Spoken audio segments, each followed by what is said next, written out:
ಎಲ್ಲ ನನ್ನ ನೆಚ್ಚಿನ ಪ್ರೀತಿಯ ಸ್ನೇಹಿತರಿಗೆಲ್ಲ ನಮಸ್ಕಾರ. ಕನ್ನಡಿಗನ ತೇರು ಯೂಟ್ಯೂಬ್ ಚಾನಲ್ಗೆ ಸ್ವಾಗತ, ಸುಸ್ವಾಗತ. ಸ್ನೇಹಿತರೆ, ನಾವು ಪ್ರತಿ ವರ್ಷ ಗಣೇಶನ ಕೂರಿಸ್ತೀವಿ. ವರ್ಷದಿಂದ ಕೂರಿಸ್ಕೊಂಬರ್ತಾ ಇದ್ದೀವಿ. ತುಂಬ ವರ್ಷದಿಂದ ಕೂರಿಸ್ಕೊಂಬರ್ತಾ ಇದ್ದೀವಿ. ಇದು ನಮ್ಮ ನಂಬಿಕೆ, ಒಂದು ನಮ್ಮ ಸಂಸ್ಕೃತಿ. ಕರೆಕ್ಟ್ ಅಲ್ವಾ ಸ್ನೇಹಿತರೆ? ನಮಗೆ ಸ್ವತಂತ್ರ ಬರೋಕ್ಕಿಂತ ಹಿಂದೆ, ಸ್ವತಂತ್ರ ಪೂರ್ವದಲ್ಲಿ ನಾವು ಗಣಪತಿನ ಯಾವ ರೀತಿ ಕೂರಿಸ್ತಾ ಇದ್ದೀವಿ ಅನ್ನೋದನ್ನ ನಾವು ತಿಳ್ಕೊಬೇಕಾಗುತ್ತೆ. ಸ್ನೇಹಿತರೆ, ಪ್ರತಿಯೊಂದು ಮನೆಯಲ್ಲಿ ಚಿಕ್ಕ ವಿಗ್ರಹ ತಂದು ಗಣಪತಿ ಹಬ್ಬ ಸಂಬಂಧಿಕರು, ಬಂಧುಗಳನ್ನ, ಸ್ನೇಹಿತರನ್ನೆಲ್ಲ ಕರೆಸಿ ಪೂಜೆ ಮಾಡಿ ಒಂದು ಹಬ್ಬ ಥರ ಮಾಡಿ ವಿಸರ್ಜನೆ ಮಾಡ್ತಿದ್ರು. ಸ್ನೇಹಿತರೆ, ಗಣಪತಿ ಮನೇಲಿದ್ದಿದ್ದು ಹೊರಗಡೆ ಬರೋಕ್ಕೆ ಕಾರಣ ಏನು ಅಂತ ನಾವು ತಿಳ್ಕೊಬೇಕಲ್ವಾ ಸ್ನೇಹಿತರೆ? ನಾವು ಸ್ವತಂತ್ರ ಪೂರ್ವದಲ್ಲಿ, ಸ್ವತಂತ್ರ ಬರೋಕ್ಕಿಂತ ಹಿಂದೆ 4-5 ಜನ ಗುಂಪು ಕಟ್ಟಂಗಿರಲಿಲ್ಲ.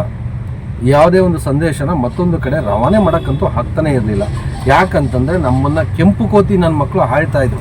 ಈ ಬ್ರಿಟಿಷರು ನಮ್ಮನ್ನು ಆಳ್ತಾಯಿದ್ರು.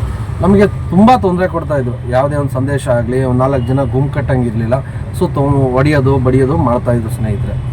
ಸೊ ನಾವು ಸ್ವತಂತ್ರನ ಪಡ್ಕೋಬೇಕಲ್ವ? ನಾವು ಯಾವ ರೀತಿ ಪಡ್ಕೋಬೇಕು, ಚರ್ಚೆ ಮಾಡಿಬೇಕಲ್ವ? ಸೊ ಹೋರಾಟಗಾರರು ಒಂದು ಕಡೆ ಸೇರ್ಕೊಂಡು ಒಗ್ಗೂಡಿ ಒಂದು ಚರ್ಚೆ ಮಾಡಿ ಯಾವುದೇ ರೀತಿ ಸ್ವತಂತ್ರ ನಾವು ಪಡ್ಕೋಬೇಕು ಅನ್ನೋದನ್ನ ಚರ್ಚೆ ಮಾಡೋದಕ್ಕೋಸ್ಕರ ಒಂದು ಸೊಲ್ಯೂಷನ್ ಹುಡ್ಕೋದು ಸ್ನೇಹಿತರೆ. ಸೊ ಮನೇಲಿ ಕೂರಿಸೋಂಥ ಗಣಪತಿನ ಹೊರಗಡೆ ತಂದು ಪ್ರತಿಯೊಂದು ಹೋರಾಟಗಾರರು, ನಾಯಕರು ಸೇರಿ ಚರ್ಚೆ ಮಾಡಿ ಸೊ ಒಂದು ಸಂದೇಶನ ಮತ್ತೊಂದು ಕಡೆ ರವಾನೆ ಮಾಡೋದಕ್ಕೆ ಒಂದು ದಾರಿ ಬೇಕಾಗಿತ್ತು. ಅದೇ ದಾರಿ ಗಣಪತಿನ ಹೊರಗಡೆ ತಂದು ಸಾವಿರಾರು ಜನ ಸೇರಿ ಉತ್ಸವ ಮಾಡಿ, ಪೂಜೆ ಮಾಡಿ, ವಿಸರ್ಜನೆ ಮಾಡುವಂಥ ಕಾರ್ಯಕ್ರಮ ನಡೀತು. ಅದು ಒಳಗಡೆ ನಮ್ಮ ಮೂಲ ಉದ್ದೇಶ ಏನಪ್ಪ ಅಂತಂದರೆ, ನಾವು ಸ್ವತಂತ್ರ ಪಡ್ಕೊಳ್ಳೋದು ಯಾವ ರೀತಿ ಅನ್ನೋದು ಚರ್ಚೆ ಮಾಡೋದಕ್ಕೋಸ್ಕರ, ಇಲ್ಲಿನ ಸಂದೇಶ ಮತ್ತೊಂದು ಕಡೆ ರವಾನೆ ಮಾಡೋದಕ್ಕೋಸ್ಕರ ಈ ಗಣಪತಿನ ಹೊರಗಡೆ ತಂದು ಕೂರಿಸೋವಂಥ ಕಾರ್ಯಕ್ರಮ ಜಾರಿಗೆ ತಂದರು. ಯಾರು ಅಂತ ಗೊತ್ತಾ? ಬಾಲ ಗಂಗಾಧರನಾಥ ತಿಲಕರವರು. ಸೊ ನಾವು ಅವ್ರನ್ನ ಮರ್ತ್ಬಿಟ್ಟಿದ್ದೀವಿ.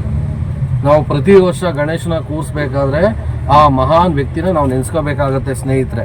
ಸೊ ಅವರು ಮೂಲ ಕಾರಣ, ಹಾಗೂ ನಮ್ಮ ಸ್ವತಂತ್ರ ಹೋರಾಟಗಾರರು ಕೂಡ ಕಾರಣ. ನಮಗೆ ಸ್ವತಂತ್ರ ಬರೋದಕ್ಕೆ ಎಷ್ಟು ದೊಡ್ಡ ಮಹಾನ್ ವ್ಯಕ್ತಿಗಳು ಕಾರಣರಾಗಿದ್ದಾರೆ, ಹಾಗೆ ನಮ್ಮ ಗಣಪತಿನೂ ಕೂಡ ಕಾರಣ.